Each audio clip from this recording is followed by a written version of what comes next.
Fire. Yeah. Fire.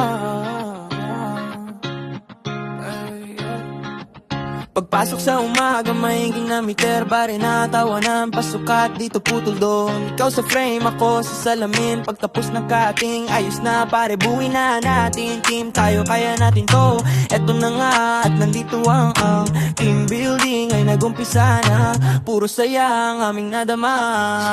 Sapagkat ang bagyo ay narating na, magagandang tanawin ay na-enjoy namin. At dito din mas lalong nabuo at tumibay ang samahan at pagkakaibigan.